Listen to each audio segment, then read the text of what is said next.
গেল ঈদগুলোতে সিনেমা দিয়ে প্রশংসিত হয়েছিলেন ঢাকায় সিনেমার জনপ্রিয় নায়িকা শবনম বুবলী।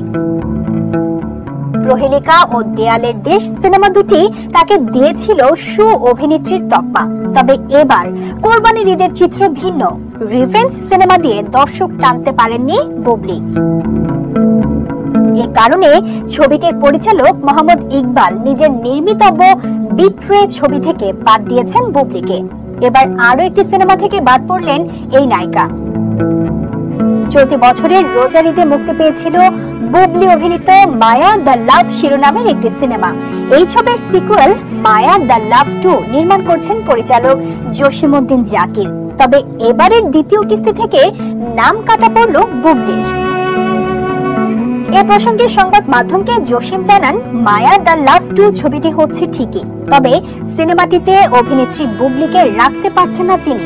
কারণ রোজার ঈদের পর থেকে বুবলীর সঙ্গে যোগাযোগ করতে না পারায় বাধ্য হয়ে ছবিটির জন্য অন্য অভিনেত্রী খুঁজছেন বলে জানিয়েছেন এই নির্মাতা। তিনি আরো জানিয়েছেন, এরই মধ্যে ছবিটির 70% শুটিংও শেষ হয়ে গেছে।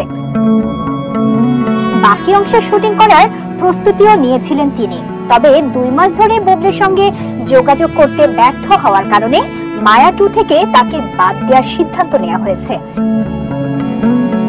এতে মুক্তিপ্রাপ্ত রিভেঞ্জ সিনেমায় বুবলীর বিপরীতে ছিলেন জিয়াল রোশান। তবে দর্শকদের আগ্রহী করে তুলতে চরমভাবে ব্যর্থ হয় বুবলী রোশান অভিনীত এই সিনেমা।